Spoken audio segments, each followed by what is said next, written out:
Loose lips sink ships. Well, all I'm going to say is this. In the Italian culture, which is pretty true, people need to learn how to not talk about tampering. That's all I'm going to say about that. And neither should you. It goes on, but maybe when your team does it, you just need to sit there and you need to be quiet. Nevertheless, we are live. Welcome in, ladies and gentlemen. I am your host, Blake Ruffino. Welcome into Are You Serious Sports, a Sunday edition. Thought it was very prevalent for us to do a Sunday show because we're not going to see each other for a couple of days. And because we got Christmas Eve, we got Christmas. You know, I got 3 other Christmases I got to go to. It's going to be fun. I'm really excited for Christmas this year. I hope you are as well. And hope all of you are having a happy holidays. My son's addicted to Home Alone, by the way. I am not going to be mad at him about that. But tonight, we are going – you're not here to hear about my family insides, in and out.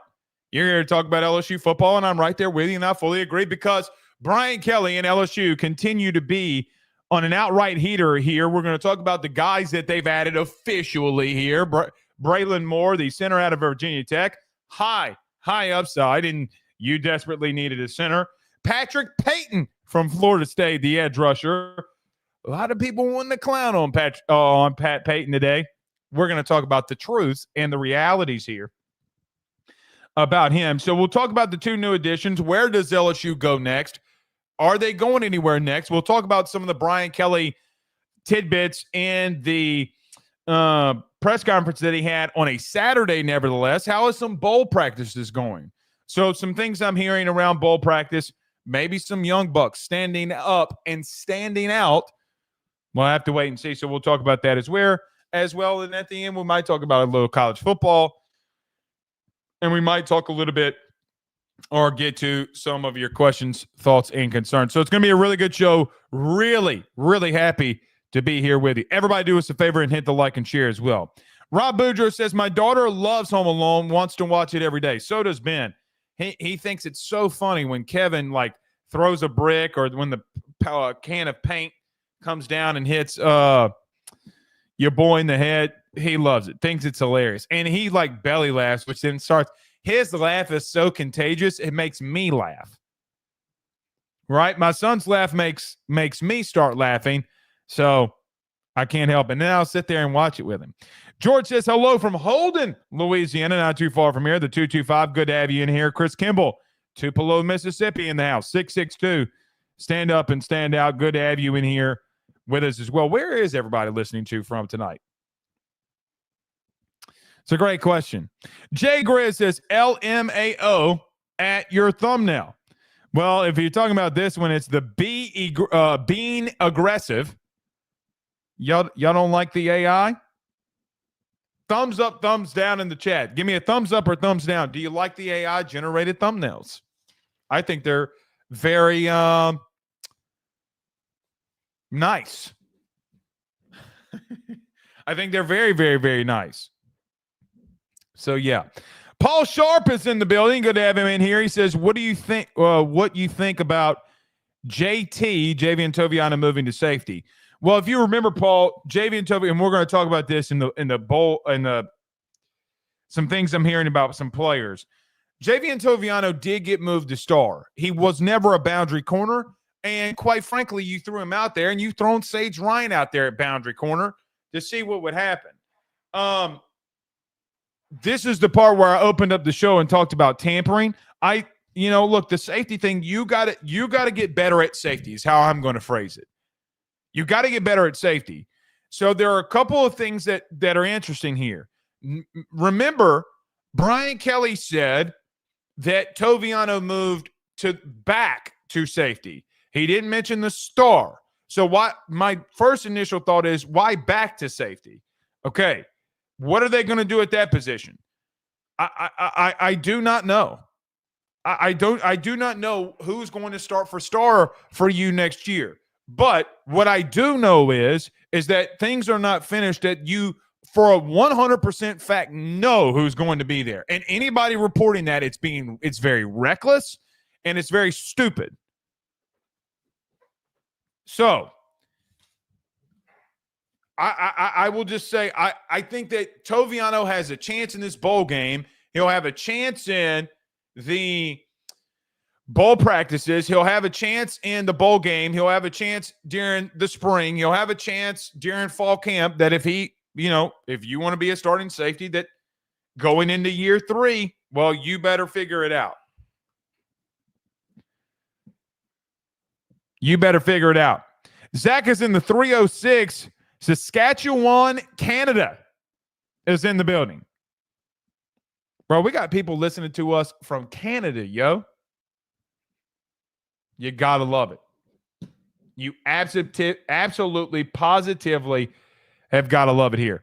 The 901 says Jasmine is in the building, Memphis, Tennessee. Good to have you in here with us as well. Carvis says we don't need a star if Perkins comes back. We are running the 4-3. I think we're going to find out what happens with Perk. I do not know. Terry Seaman says, or Simone says, will they get another tight end? I think that they need one. But Brian Kelly was asked about it, and he didn't bring up tight end. So we'll see. Derek says, Lane Kiffin still tweeting about the playoff blowouts now that Tennessee is involved. I think Derek, and we talked about this on Ruffino and Joe show, literally just got off of that and came on here with you guys. I think about the Tennessee thing, I think people are equating that as if Ohio State is not one of the most talented teams in the country. I don't think anybody was saying that Ohio State does not belong. But when you had Derek, here was the argument. The argument is that Arizona State, Boise State, SMU, Indiana did not belong. Those teams, some of them have gotten blown out, and then other ones might get blown out. So the same thing if Tennessee didn't belong, did those other ones belong? You know good and damn well that the SMU thing does not happen to Ole Miss. You and I both know that. Oh, it's a hypothetical. It's not a hypothetical. It's not a hypothetical. Y'all know good and damn well. So, yeah. I got a super chat in here. Special TYK says Perk 4-star with a $2 super chat. Perk 4-star. I mean, look, man, the talent's there. Can he put it all together? Playing inside did not work for him. Either he didn't want to be coached up or he didn't know what he was needing to do. That's just the truth. It's unfortunate, but it's the truth. All right. Let's get to it here. We'll answer your questions here at the end too as well, but we got a lot we got to get into. All right, let's get to it. Everybody do us a favor by hitting the like and share. Share to all those groups. If you're on Facebook, share to all those social media pages. You're watching us, listening to us on YouTube. Like, subscribe, notification bell. Wherever you listen to podcasts, rate, review, and subscribe.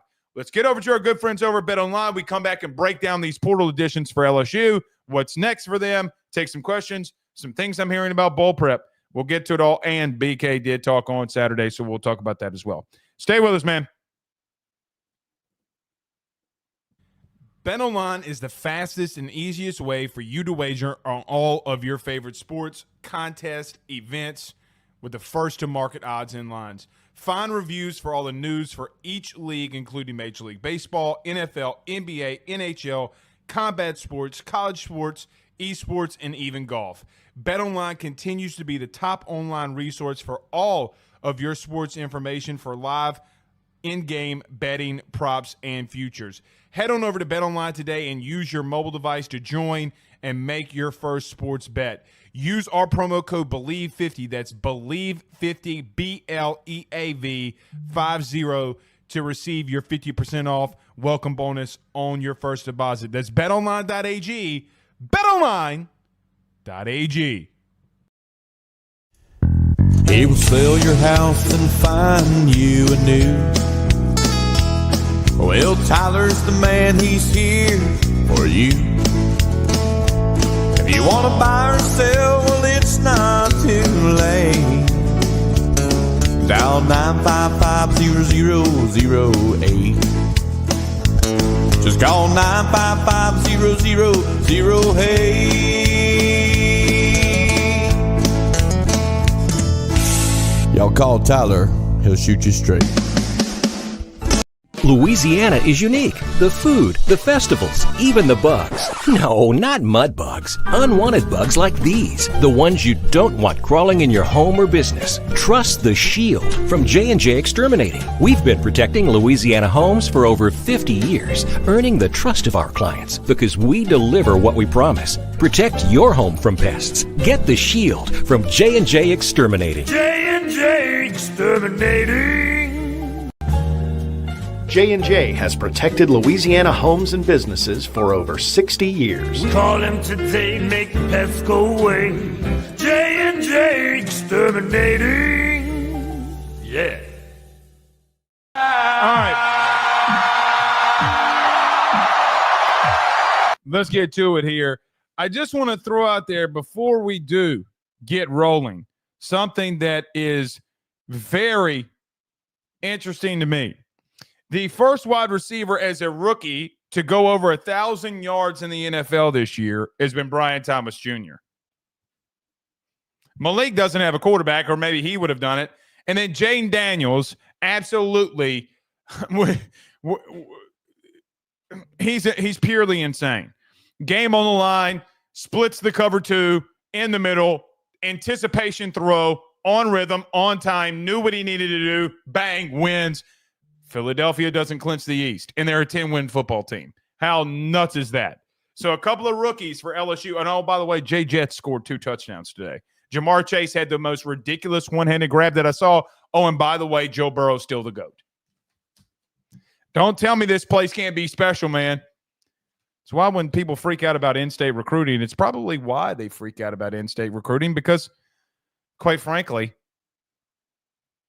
well, you know the deal. Okay, let's get to it here. So LSU has confirmed 2 additions to their new roster in 2025, that being 1, the center from Virginia Tech, and Braylon Moore, who played in 24 games and only allowed 22 pressures. Here's my thoughts about LSU getting a center. Braylon Moore was probably the guy that we talked about first when he entered the portal, and he's one of the later commitments that I think that you're going to get here out of the portal. And what does he mean for your team? So you go and get the ex-center from Virginia Tech who struggled early in his career, but then as being a freshman, going into a sophomore and starting game after game and being one of the best centers, if not arguably the best center in the ACC, guys, he didn't give up pressures. He didn't give up sacks. He's really physical and good in the running game. He's really good at protections. He's really good at calling protections. Size, speed, domination at the point of attack, what you would want in a typical center. This year, LSU, for what it's worth, with DJ Chester, got dominated at center. And it's a special position because it's the only person that you know for a fact that's going to have their hands on the ball every single play. Sometimes the quarterback, you can go wildcat, whatever. But almost every single play, the center is going to be there and be a big vocal point for the center of your offense. Literally is the center of your offense. I've watched a lot of Braylon Moore, and here's what I can tell you. I don't think that you have to allow Garrett to worry about protections anymore unless he sees something.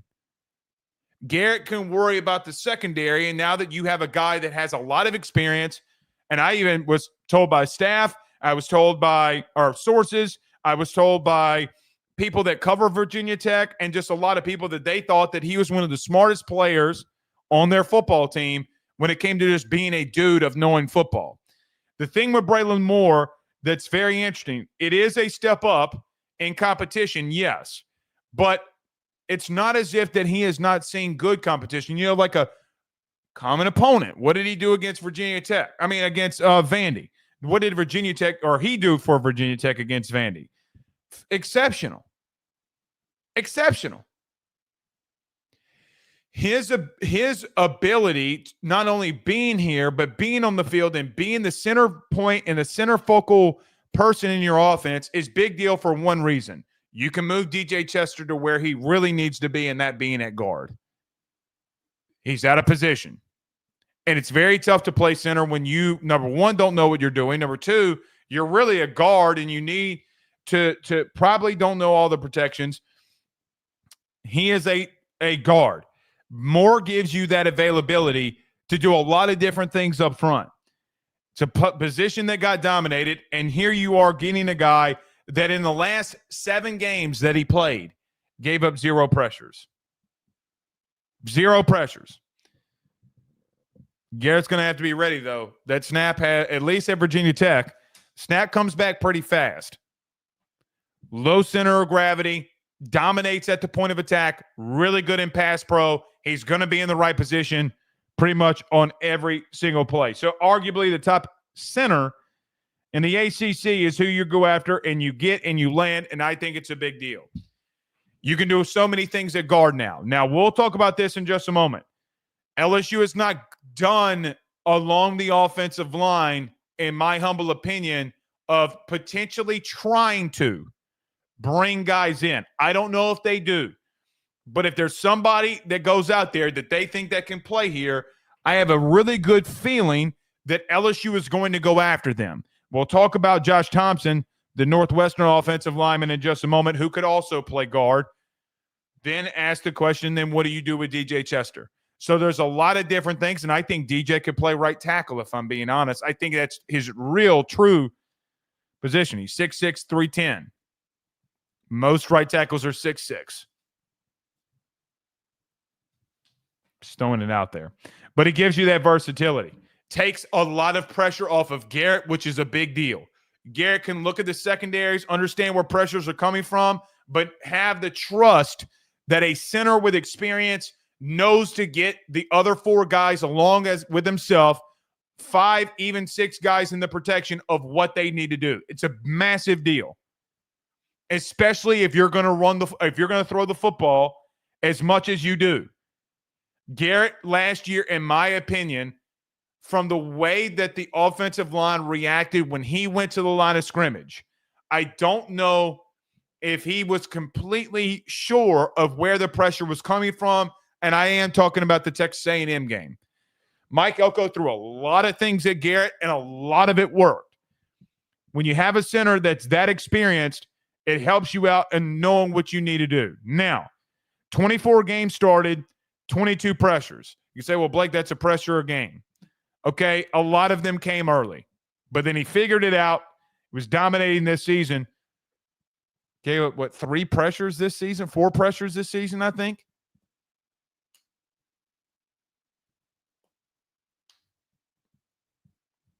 It's not a lot, man. It is a step up in competition, so we'll see. The big one came right at, or I say came right after that, but Braylon's been in the fold for a while here. But LSU did get a commitment from Patrick Payton, the edge rusher or edge player out of Florida State. Let's get the elephant out of the room, if you will, on Patrick Payton. I've seen it all day today from Florida State fans, from NFL draft guys, from a whole bunch of different people on Patrick Payton. That he's lazy, he takes plays off, he's not explosive, he did this and this and this during a 2-10 season for Florida State, and you're not going to get the best out of him on every play. So you mean to tell me that a guy that in 2023 and even this year had the amount of tackle for losses that he did and he was loafing around? That's essentially what you're telling me. If that's what you're telling me, which, if we're being honest, there are a lot of times this season, if you go watch Patrick Payton, that Florida State's getting blown out, and he's disengaged. He's disengaged and he's like, man, why am I out here? Why are we getting blown out? It's not just him. It's literally everybody on Florida State. I also saw a guy that led the SEC in sacks this year had the same issue in the state of Florida last year. That being, I don't know if he leads in sacks, so let me back that up. A guy that was very dominating getting after the quarterback this year was in a school that had a losing record in the state of Florida last year, that being Princely Human Yellen. Now, I did steal that take from our good buddy Joe DeLeon, but he's 1,000% spot on there of his assessment.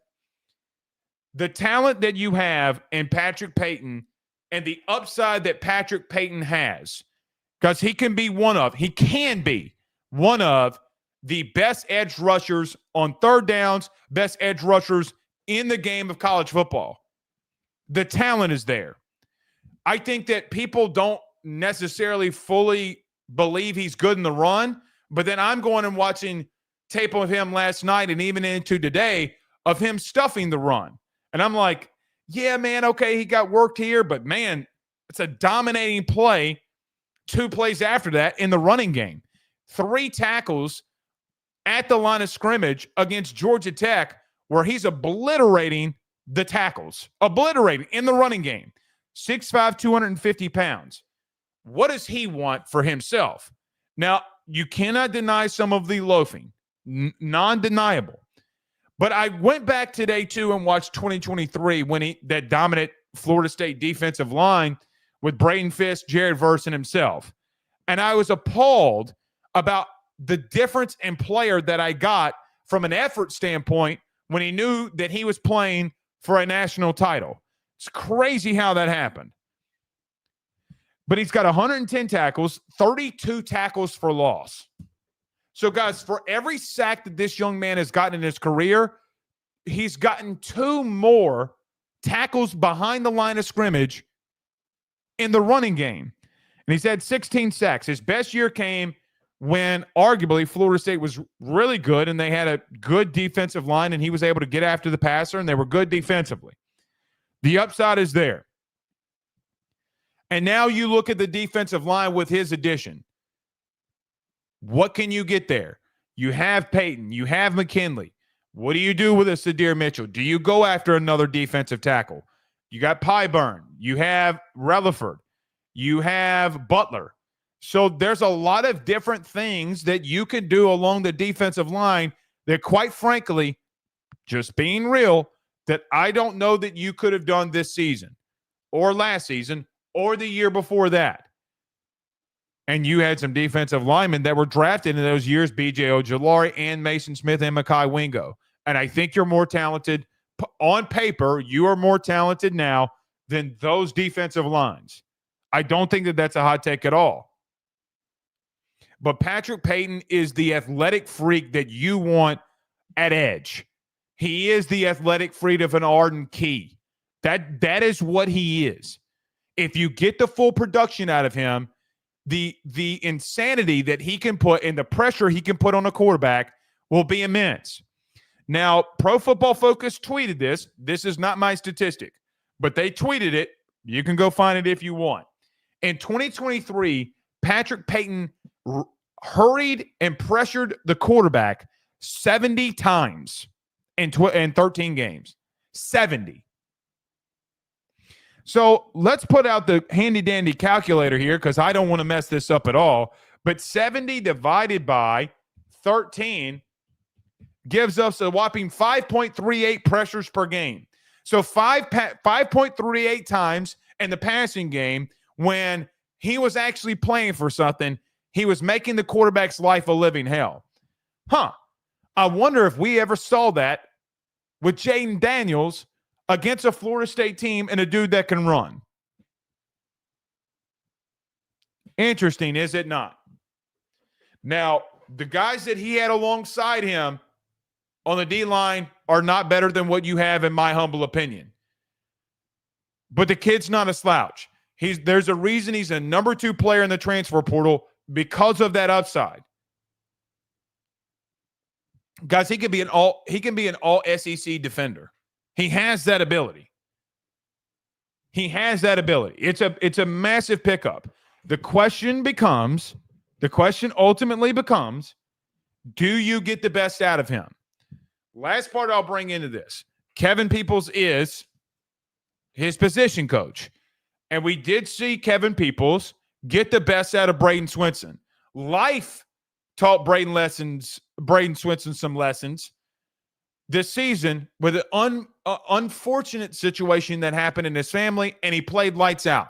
But you can't convince me that Kevin Peoples did not help Braden Swinson. I cannot be convinced otherwise. He will be better coached up. And Blake Baker loves to send pressure. A guy like a guy like Patrick Payton is going to love to play in a defense that Blake Baker calls because it frees him up, and they will do things to free him up and get one-on-one matchups and one-on-one situations. And that's all you can ask. And the young man is going to win his fair share of them. Gus, Florida State was 2-10 in the ACC this year, and the ACC champion just got blown out. Blown out. Now you and week 1 of next season have to go on the road to face that ACC champion. Throwing this out there, Texas, who could not run the ball this year, ran for 293 yards against them. If you cannot go in to Clemson and run the football, I'm going to freak out. I'm going to freak out. But looking at your D-line, man, I feel like with the additions of Braylon Moore and Patrick Payton, you are a better football team. When Brian Kelly announced that they were going to be aggressive in the portal and him trying to rally the troops as much as he could, Gus, you are the reason for the success that Pat Payton is going to have next season. Gus, you are part of the reason why you may have fixed the biggest issue along your offensive line. You got a lot of other areas you got to replace, right and left tackle. So you fix one need, maybe you have 2 others that are going to come here. But one thing for me is for sure, you got better along both lines of scrimmage this weekend. And this game is won and lost up front. Because I look at what just happened in the playoff, and I look at every one of Brian Kelly's losses in the SEC. Yesterday in the first round of the playoffs, every team that won, so every home team, ran for averaged and ran for 207.5 yards yesterday. All 4 teams that won averaged over 200 rushing yards. It's an upfront league. If you don't win up front, you will not win. There's no getting away from it. No getting away from it. You got to dominate up front, and you got yourself better. Last thing. I said last thing ago. You know what was really interesting to me when I watched Patrick Payton's film the last couple of days? What's interesting to me is how good he was in the running game of a quarterback. And guys, he is an athletic freak. I think if you ask Patrick Payton to go jump a 35 vert, he's going to do more than that. I think he's going to get 37, 38. The dude is a freak, man. The athletic ability is there.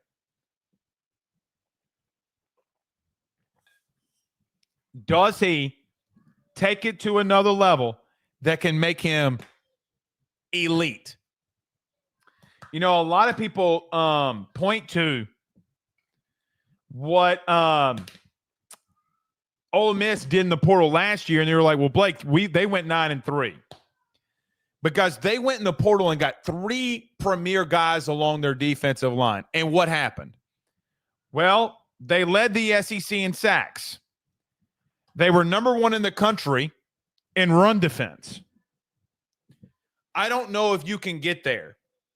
But with Jack Pyburn, Don McKinley, Sadir Mitchell, and now Patrick Payton, I have a lot of faith that now you can go into a game and be good up front defensively. I have not felt like that in a long time. A long time.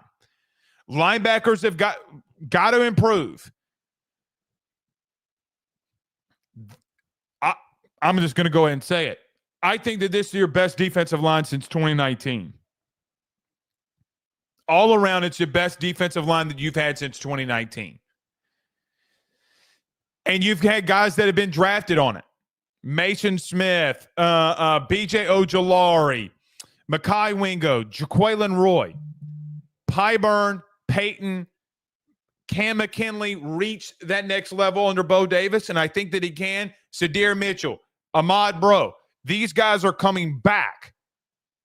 That is where, for me, I look at this and say, man, I start gaining a lot of confidence. I have a lot of worries about the second level and the middle of your third level at safety. But God forbid you got to move Mansour Delane, who did sign, by the way. We're going to talk about him next. But Mansour Delane, if you need to move him to safety, you can. Shaping into form, and I think you're not done yet. In the great words of Marcus Peters, I think we ain't done yet. I think we ain't done yet. Now, Brian Kelly clearly agrees because Glenn Guilbeau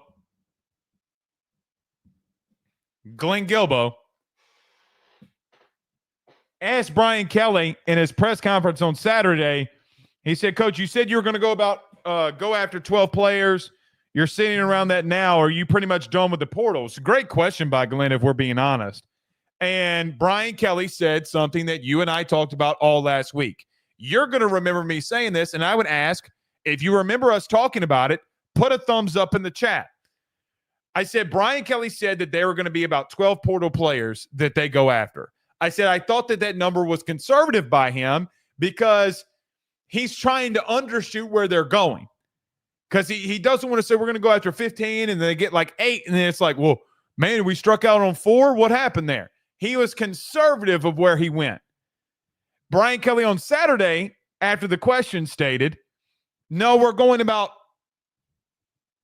15 is where we're going to sit at.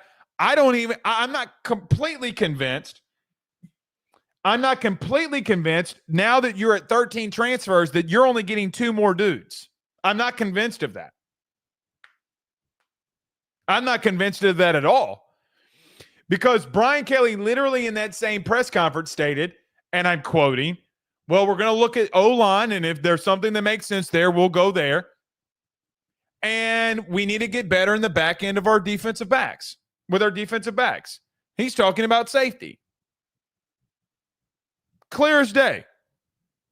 And I don't think that there's you're only bringing in one guy, one safety, and I don't think you're only bringing in one more O-lineman. Now, 16 starts becoming like a cap for me. Like, if they go beyond 16, I'm like, well, shit. I don't know. But if you look at it, let's just say hypothetically that they get to 16 transfers. It's where I think that they're going to go. And you have 16 midterm enrollees, which I don't know this, just speculating off of the past. I would assume some of these midterm enrollees would be able to start practicing soon, right? I mean, it would be around the time that they would start practicing, right? Like, if they were going to practice, I have no idea if anybody's practicing. Don't ask me, because I don't know. I'm literally just speculating. But going into spring with midterm enrollees, 16 per Brian Kelly, and 15, 16 transfers, 32 new players will be on your roster. And I'm starting to ask the question, are any of them going to be depth pieces? Like, I think somebody along the defensive line might have to be a depth piece. I think Braylon Moore is going to start for you. Maybe Destin Hill at receiver can be a depth piece for you. Probably will be a depth piece for you. But they haven't technically announced him yet. We'll see how that goes. But it's starting to become very interesting to me that you might have a brand new team. Pretty much a brand new team. Now, you got some key contributors coming back. You have Aaron Anderson. You have Garrett Nussmeier, Caden Durham. I would assume that Caleb Jackson is coming back at this point. at least for now. But I will say this, though. God forbid Caleb Jackson go through the spring and hit the portal. God forbid. Then you are in real trouble. That's why I'm saying I still think you need a running back. And I don't think they're going to take one, but I still think that you need one. Guys, your defense is brand new. It's basically brand new. And quite frankly, it might be for the best. But you're banking on that the portal is going to hit and work for you. And it better. And it better. Let me talk about one more thing of the transfer portal before we get to some Brian Kelly comments, then we'll go from there. Josh Thompson from Northwestern State, or Northwestern, not Northwestern State, but from Northwestern, the Big Ten school, is also someone I'm keeping my eyes on here. He played in 30 games. He started 21 of them, or he appeared in 30 games, and he started 21 of them. What's interesting here is for a guy like Josh Thompson, that's a lot of experience. Against it for a guy that's played. Now, I don't think it was like, and forgive me, Mason Lunsford, I think was his name. I don't think he's a Mason Lunsford type situation. I think if Josh Thompson comes here, you're wanting him to start at right guard. I don't know what you do at right tackle. I have no clue. But there's going to be a lot of battling out. Josh Thompson is somebody that I'm keeping my eyes on, and I better make sure that I did not write the wrong name down. No, it is Josh Thompson. 30 games, 20 starts. I do that. I write – guy's name can be Seth, and I'll write like Brian. Stupid. And now I'll come out here and say it, knowing good and damn well it's not the right thing. Just – got to be prepared, I guess. So I am monitoring that. Where does LSU go next? Where LSU could go next here is exactly what Brian Kelly mentioned, because they need safeties. And in my humble opinion, every piece that you got was big get, like big needs that you had. Edge was a big need. Receiver was a big need. Center was a big need. You targeted nose. DT was a big need. You went and hit on the 4 of the 5 needs so far that you had. The biggest has been safety, because you're going to probably have a pair of freshmen that are going to be out there in the bowl game. And you're going to really see how bad shit can get then. Now, the market for safety has not been as good as some other positions. And I know that some have had loose lips sink ships. I know that. And it's dangerous. But quite frankly, guys, what could derail you is that you have bad safety play. It has been abysmal since Greg Brooks has gone down. That is a fact. And quite frankly, since 22, your safety play has been in the shitter. Full outhouse shitter, and you ain't bringing the bucket out. Stanky. And I'm not talking about the leg. Bad. It has been bad. You have not filled in run game principles. You have not been in the right spot in passing and pass pro. You have not been, quite frankly, you have not been making plays outside of things that were directed for you to make plays. Major Burns had 2 sacks this year against Ole Miss. Blake Baker wants to be aggressive. And because we didn't know what to do in the back end at safety, and because we were unathletic on what we needed to do, Blake Baker had a hand tied behind his back.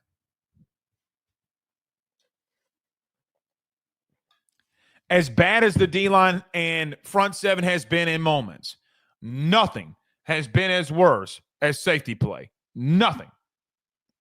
The last 2 seasons. So, if any safety with production, which there's been some, and you were after the Zachariah Poyser kid and you missed, which you're going to miss some. You hit on the 13 of the 14 that you went after.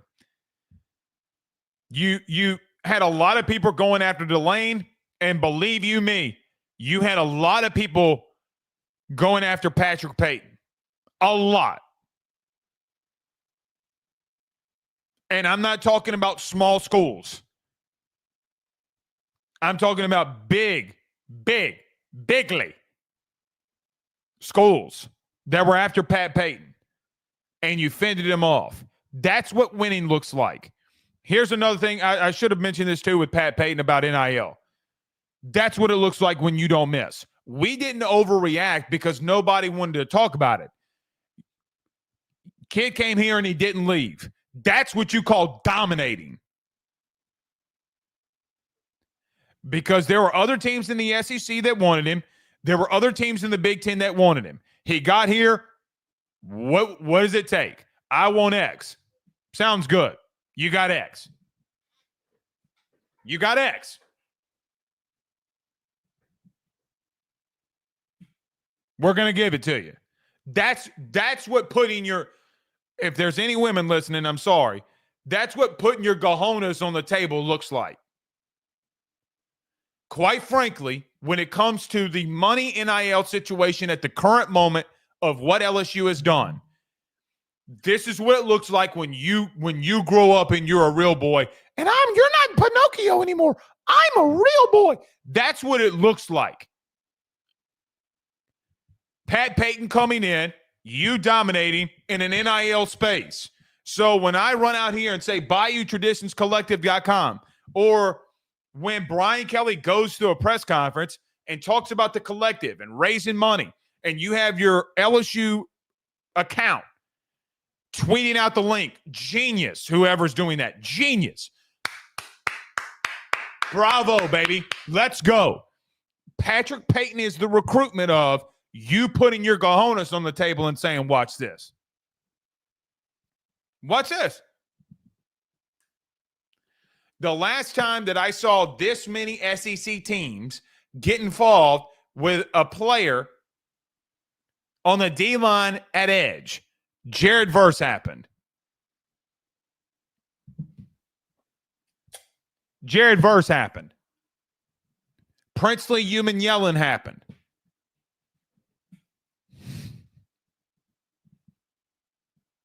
And you see the effects.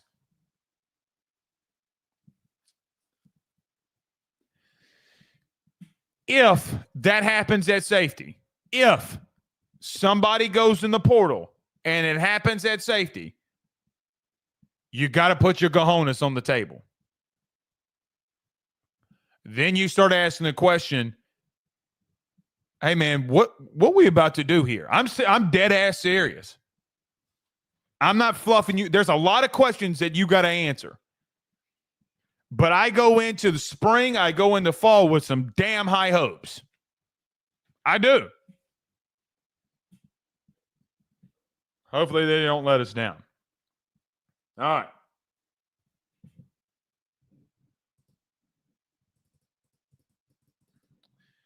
Brandon Ray said this first comment I saw when we turned here. CJ Jim Coyley plays safety and linebacker, 6'3", 215. Is he ready to play as a true freshman in the SEC? Is he ready? True freshman, if you play as a true freshman, you got to be special, guys. Jeremiah Smith. Everybody watch. I'm pretty sure everybody watched the playoff games. Jeremiah Smith. Caden Durham. It's not often that happens, man. Will Campbell. It doesn't happen. Emory Jones. I keep listing names saying it doesn't happen often. but the guys that play are freaking good. Pat Payton. Bro, Pat Payton came off high school streets and was rushing a passer for Florida State. When they beat us. The hell we talking about? Florida State down bad, man. They're down bad. So we'll see. All right. Grant Delpit. Right. Wade says Grant Delpit. Absolutely. And listen, speaking of the playoffs, I'll say this, because a lot of you thought I was simping for the SEC. I'm not simping for the SEC. Here's my thought process on that. Tennessee getting blown out by Ohio State changes none of my opinions about SMU, Indiana, and Clemson. Doesn't change my thoughts. Guys, Clemson is 0-3 against the SEC this year. What happens if they play an SEC schedule this year? Oh, well, Blake, they played Georgia and they played Texas. Well, they played South Carolina too. Sounds like a Florida schedule. Sounds like a Florida schedule. I still think there's other teams in the SEC today that can beat Clemson. 1,000%. Ohio State may be the most talented team in the field remaining. Tennessee was not ready. Dylan Sampson going down, they were not ready. So you can say it's bias. It's not bias. Guys, why the frick word would I want Alabama to be in a playoff? Do y'all understand how stupid that is? I don't want them to be there, but I'm not going to rest on my laurels because I ain't rooting for no SEC team. I don't care if the teams were in the Big Ten. Quite frankly, if Wisconsin was where they were at, if Wisconsin, as an example, remember those Wisconsin teams that would go 10-2 every year and they lose to Ohio State and Michigan or whoever it was? Hell, they beat you one year and you went 9-3. Remember that? So I would be clamoring for Wisconsin. It doesn't matter to me. My eyeballs can see it. Ohio State, if I'm not mistaken, is second in the odds to win the national championship. They were third in the odds going into the game. They lost to Michigan. So what? But here's the thing, too. They lost 2 games in the Big Ten. Was Ohio State. Oh, the SEC's down. Well, Tennessee lost to Arkansas. They're also a 10-2 team. The third best team in the SEC was not Tennessee. There's the truth. The third best team in the SEC was not Tennessee. It was Ole Miss.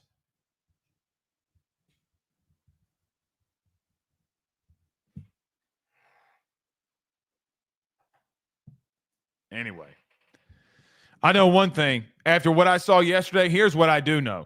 You better be able to go in Clemson, South Carolina, and run that damn football because they ain't going to portal anybody in.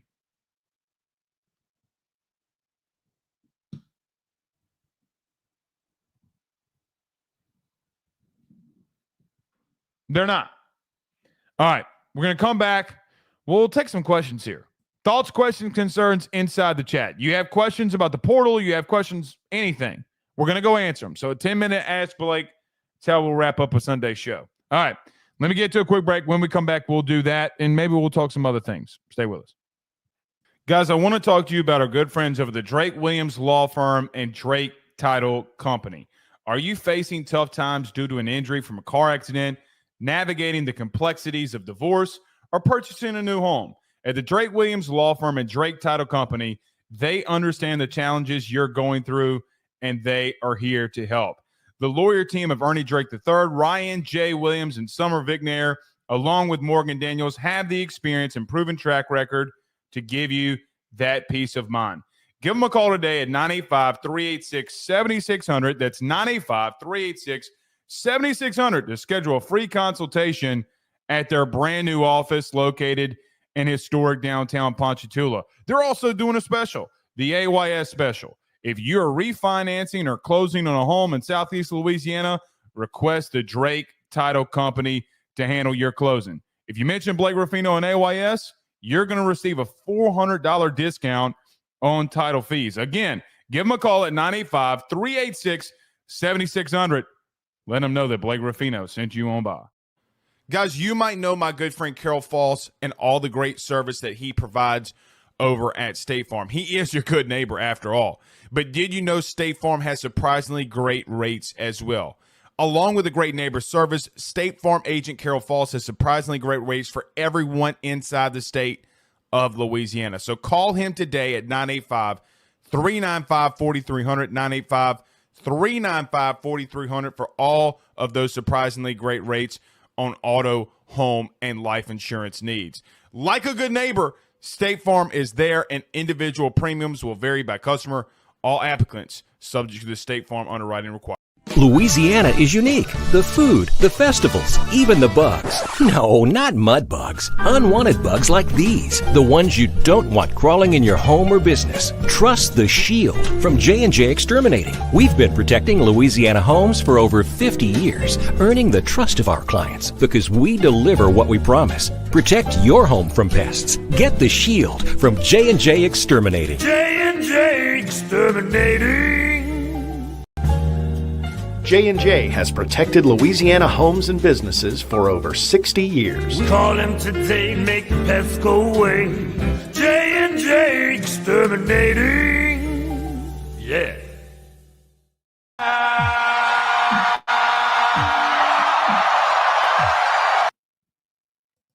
James says Clemson got a DC from Purdue. Dabo is starting to dabble in the portal. Yeah, will help.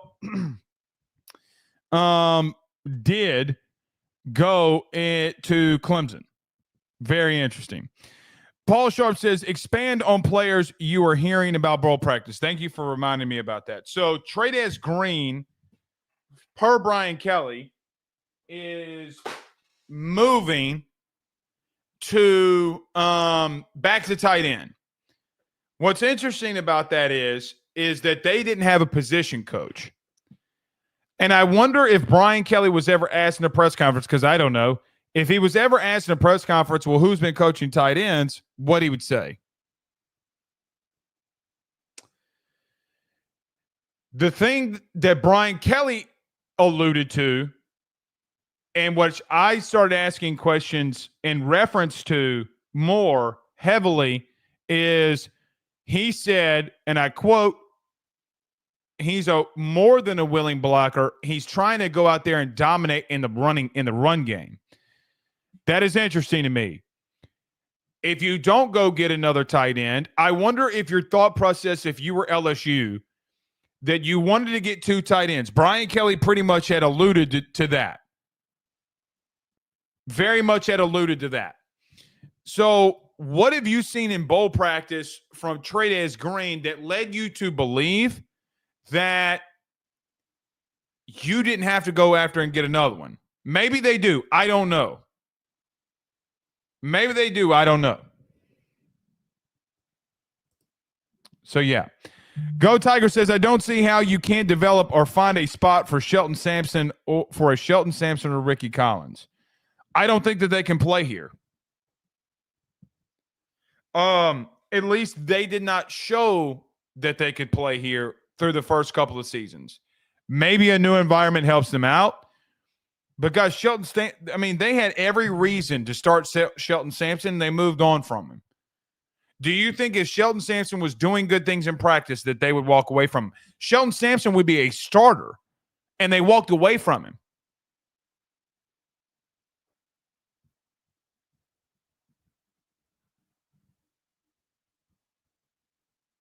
I mean, the guys that were as highly recruited like Shelton Sampson,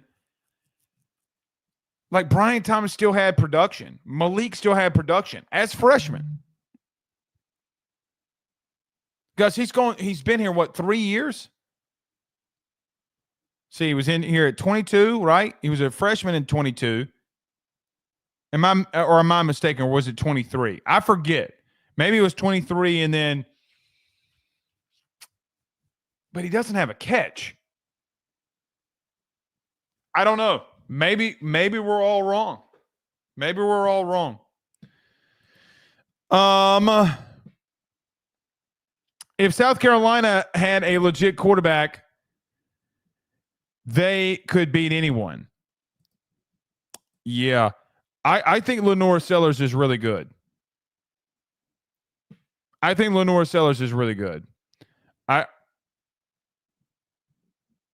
Yeah. Jared Addison says Kelly has no excuses for 25. Natty or bust. I'm not going to go natty or bust. I would go playoff or bust. Playoff or bust this year was not it for me. You better be making it a playoff. You spending a lot of money for guys that you think that playoff or bust. Carver says, as he should, Green can be a special tight end. Yeah, and I mean, look, BK didn't mince words. He didn't mince words about Mansour Delane. Right? Didn't. We had to be very aggressive to keep Mansour Delane, end quote. Well, what in the hell does that mean?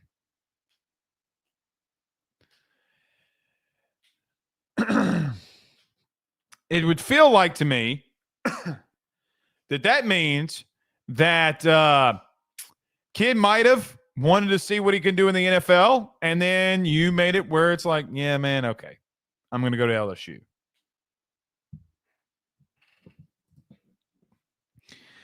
Kevin says at safety, we need that diamond in the rough type guy. I'll take any guy.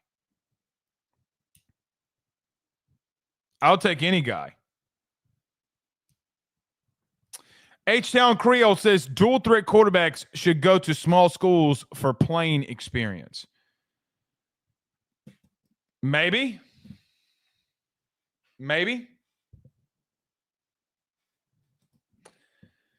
SPF, stop pump faking. Strength of schedule is not a factor for the 12-team playoffs.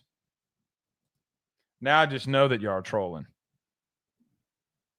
So basically what you're telling me is strength of schedule should not matter.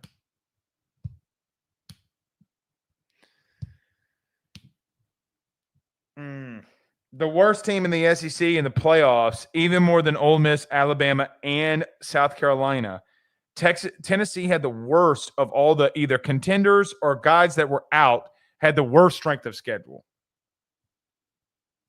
We're getting too hung up on this team has one more loss than this one. You can't put Alabama in over Tennessee because of the head-to-head, and I understand that. Ole Miss does not dictate that.